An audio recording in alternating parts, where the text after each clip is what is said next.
All right, welcome back to our next installment in Through the Bible in 365. Remember, we're going chronologically through the Bible. So we've done the first 11 chapters in Genesis, and now we're going to jump into Job. Remember, Job runs during the time of the patriarchs, so around the time of Abraham. So we're going to pick it up in Job, and this installment is Job 1 through 5. So Job chapters 1 through 5. There was a man in the land of Uz whose name was Job. And that man was blameless and upright, and one who feared God and shunned evil. And 7 sons and 3 daughters were born to him. Also his possessions were 7,000 sheep and 3,000 camels, 500 yoke of oxen, 500 female donkeys, and a very large household, so that this man was the greatest of all the people of the east. And his sons would go to feast in their houses, each on his appointed day, and would send an invite to their 3 sisters to eat and drink with them.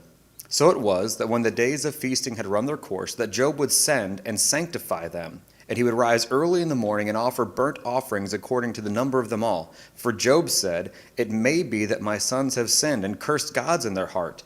Thus Job did regularly. Now there was a day when the sons of God came to present themselves before the Lord, and Satan also came among them. And the Lord said to Satan, "From where do you come?" So Satan answered the Lord and said, "From going to and fro on the earth, and from walking back and forth on it." Then the Lord said to Satan, "Have you considered my servant Job, that there is none like him on the earth, a blameless and upright man, one who fears God and shuns evil?" So Satan answered the Lord and said, "Does Job fear God for nothing?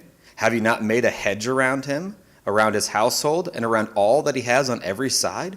You have blessed the work of his hands, and his possessions have increased in the land. But now stretch out your hand and touch all that he has, and he will surely curse you to your face." And the Lord said to Satan, "Behold, all that he has is in your power. Only do not lay a hand on his person." So Satan went out from the presence of the Lord. Now there was a day when his sons and daughters were eating and drinking wine in their oldest brother's house. And a messenger came to Job and said, "The oxen were plowing and the donkeys feeding beside them, when the Sabaeans raided them and took them away. Indeed, they have killed the servants with the edge of the sword, and I alone have escaped to tell you." While he was still speaking, another came and said, "The fire of God fell from heaven and burned up the sheep and the servants and consumed them, and I alone have escaped to tell you." While he was still speaking, another also came and said, "The Chaldeans formed 3 bands, raided the camels, and took them away. Yes, and killed the servants with the edge of the sword, and I alone have escaped to tell you."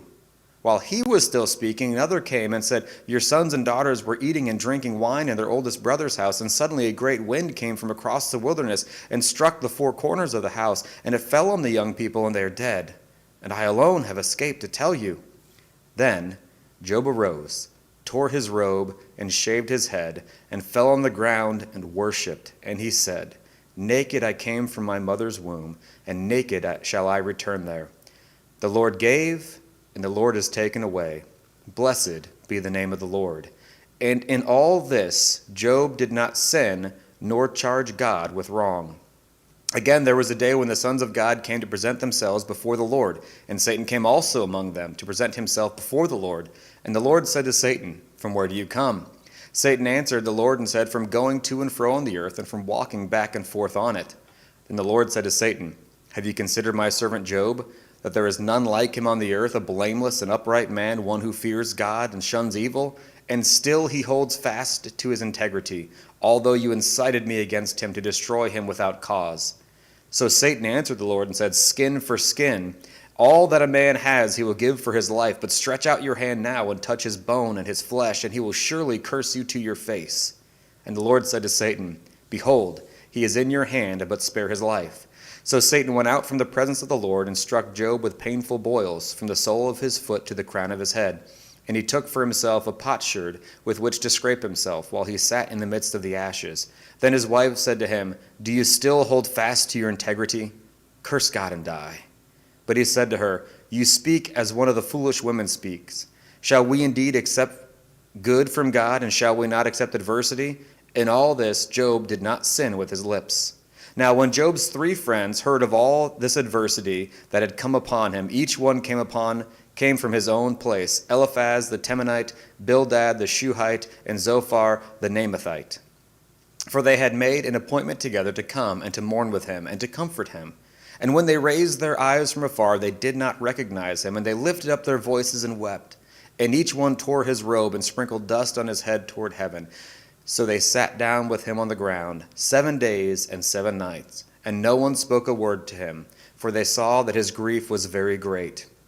And after this, Job opened his mouth and cursed the day of his birth. And Job spoke and said, "May the day perish on which I was born, and the night in which it was said, a male child is conceived. May that day be darkness. May God above not seek it, nor the light shine upon it. May darkness and the shadow of death claim it. May a cloud settle on it. May the blackness of the day terrify it. As for that night, may darkness seize it. May it not rejoice among the days of the year. May it not come into the number of the months. Oh, may that night be barren. May no joyful shout come into it. May those curse it who curse the day, those who are ready to arouse Leviathan. May the stars of its morning be dark. May it look for light but have none, and not see the dawning of the day, because it did not shut up the doors of my mother's womb, nor hide sorrow from my eyes.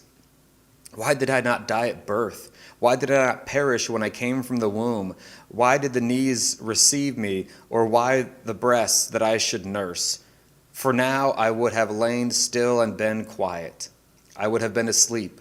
Then I would have been at rest, with the kings and counselors of earth who built ruins for themselves, or with princes who had gold, who filled their houses with silver. Or why was I not hidden like a stillborn child, like infants who never saw the light? There the wickedness ceases from troubling, and there the weary are at rest. There the prisoners rest together. They do not hear the voice of the oppressor, the small and the great are there, and the servant is free from his master. Why is light given to him who is in misery, and life to the bitter of soul, who long for death, but it does not come, who search for it more than hidden treasures, who rejoice exceedingly and are glad when they can find the grave? Why is light given to a man whose way is hidden, and whom God has hedged in? For my sighing comes before I eat, and my groanings pour out like water. For the thing I greatly feared has come upon me, and what I dreaded has happened to me. I am not at ease, nor am I quiet. I have no rest, for troubles come. Then Eliphaz the Temanite answered and said, If one attempts a word with you, will you become weary? But who can withhold himself from speaking? Surely you have instructed many, and you have strengthened weak hands. Your words have upheld him who was stumbling, and you have strengthened the feeble knees. But now it comes upon you, and you are weary. It touches you, and you are troubled. Is not your reverence your confidence, and the integrity of your ways your hope? Remember now, whoever perished being innocent, or where were the upright ever cut off? Even as I have seen, those who plow iniquity sow trouble and reap the same. By the blast of God they perish, and by the breath of his anger they are consumed. The roaring of the lion, the voice of the fierce lion, and the teeth of the young lions are broken. The old lion perishes for lack of prey, and the cubs of the lioness are scattered. Now a word secretly brought to me, and my ear received a whisper of it. In disquieting thoughts from the visions of the night, when deep sleep falls on men, fear came upon me and trembling, which made all my bones shake. Then a spirit passed before my face. The hair on my body stood up. It stood still, but I could not discern its appearance. A form was before my eyes. There was silence. Then I heard the voice saying, Can a mortal be more righteous than God? Can a man be more pure than his Maker? If he puts no trust in his servants, if he charges his angels with error, how much more those who dwell in the houses of clay, whose foundation is in the dust, who are crushed before a moth? They are broken in pieces from morning till evening. They perish forever, with no one regarding. Does not their own excellence go away? They die even without wisdom. Call out now. Is there any one who will answer you? And to which of the holy ones will you turn? For wrath kills a foolish man, and envy slays a simple one. I have seen the foolish taking root, but suddenly I cursed his dwelling place. His sons are far from safety. They are crushed in the gate, and there is no deliverer. Because the hungry eat up his harvest, taking it even from the thorns, and a snare snatches their substance. For affliction does not come from the dust, nor does trouble spring from the ground. Yet man is born to trouble, and the sparks fly upward. But as for me, I would seek God, and to God I would commit my cause, who does great things and unsearchable, marvelous things without number. He gives rain on the earth and sends water on the fields. He sets on high those who are lowly, and those who mourn are lifted to safety. He frustrates the devices of the crafty, so that their hands cannot carry out their plans. He catches the wise in their own craftiness, and the counsel of the cunning comes quickly upon them. They meet with darkness in the daytime, and they grope at noontime as in the night. But he saves the needy from the sword, from the mouth of the mighty, and from their hand. So the poor have hope, and injustice shuts their mouth. Behold, happy is the man whom God corrects. Therefore, do not despise the chastening of the Almighty. For he bruises, but he binds up. He wounds, but his hands make whole.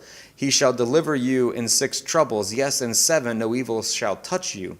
In famine he shall redeem you from death, and in war from the power of the sword. You shall be hidden from the scourge of the tongue, and you shall not be afraid of the destruction when it comes. And you shall laugh at destruction and famine, and you shall not be afraid of the beasts of the earth. For you shall have covenant with the stones of the field, and the beasts of the field shall be at peace with you.